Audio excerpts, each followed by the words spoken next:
All right, time to take a look at the Prostormer Welder. Okay, so it does come with a hose, so that means we will be able to use this with metal inert gas. And it looks like we got some wire. So this is flex core wire, which means we can use this without gas if we want to. We actually probably should use this without gas, but that means it's going to create its own shield. You're going to still have some things you're going to have to chip off at the end, but at least you can use this thing right away. And this is 1 kilogram of 1.0 millimeter. So I do like that you can use this with gas or without gas. You got one of those fold-up helmets. We've got our grounding clamp, and it looks like it has a fairly long lead, which is great, but also we have this copper braid here. So what that means is whenever you go to clamp this on something, no matter if it has better contact on the bottom or the top, it's going to be able to carry that current to the wire without having to rely on this pin. So I love seeing that. It does come with a chipping hammer with a little wire brush on it, so that's nice. And we've got the handle for that helmet. Go ahead and put that together. This one actually assembles pretty easy compared to some of the other ones I've tried. So all we need now is the lens. So we got a couple options here. We've got our electrode holders, so if we want to just do standard arc welding, we can do that. I like that they got that and a nice long cord on here. It is a standard twist lock, but we got a really nice pin here. And if we look close, we can see that star cut, so we can put those rods in from any direction, and it is a nice deep cut on there. So that is going to be excellent for holding onto rods. We got some hose clamps for the hose. We got our instructions. So it feels like it's got something in there. So this has our lens, and that is a 10 shade. And this is a genuine glass lens. It's not one of those plastic ones, so I really like seeing that. So that will clip right in there. Okay, it's actually a nice big boy. So here's our MIG gun. We got our trigger on the front, we got a hanger on the back, metal nozzle, which is great,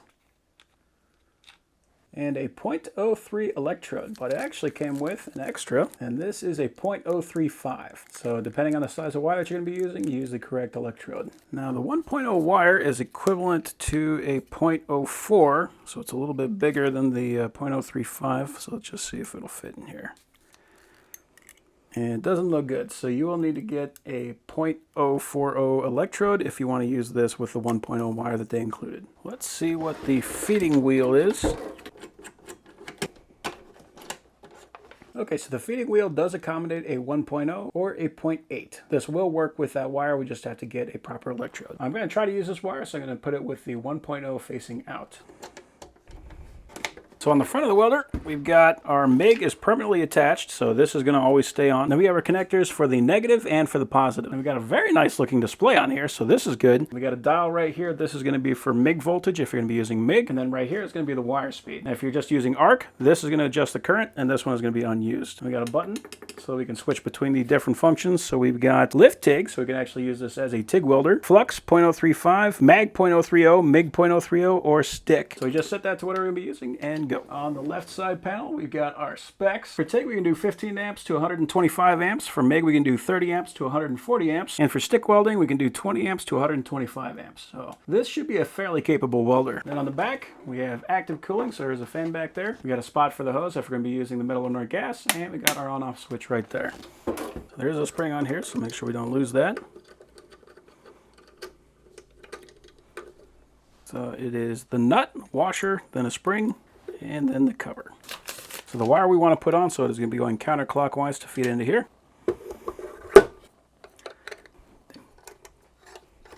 So at this point, it's a very good idea to have some needle nose pliers. I'm going to pop the wire out of the hole, and you want to make sure that we got a hold of this because we don't want this thing to unspring. I'm going to cut off that bent piece, and I'm going to feed this into the feeder. And we just want to help that get going into the line. There we go. Okay, I can close this guy up and lock it down. You don't want this thing to be super tight. If it's too tight, it will actually give you feeding issues, so you just want it to be tight enough to hold it. I'm going to turn it on. So we are lit up right there, MIG 0.030. Now I'm going to stretch this line out so it's as straight as I can get it. I don't want to touch anything inside of here because this is going to be live, but I do want to watch and make sure that nothing gets bound up as I'm pulling the trigger. Okay, so far so good.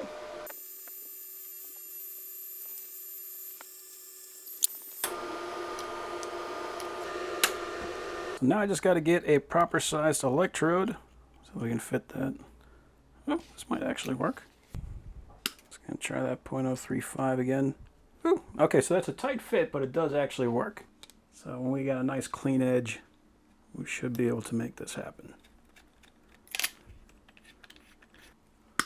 So that is ready to go.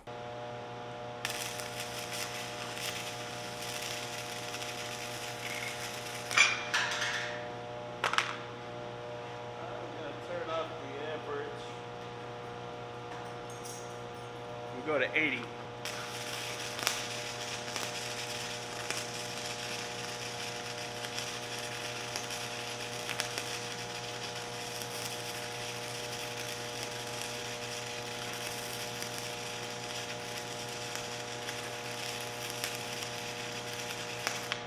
Okay, go a little more.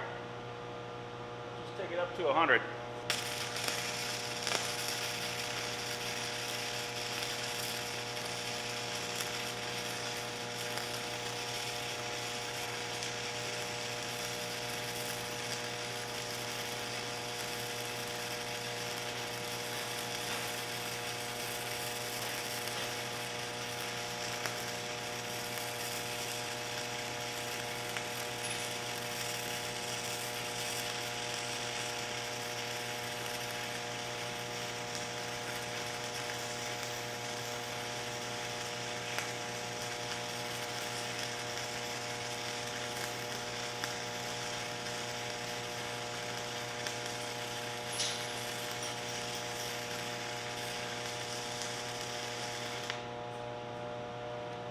Okay.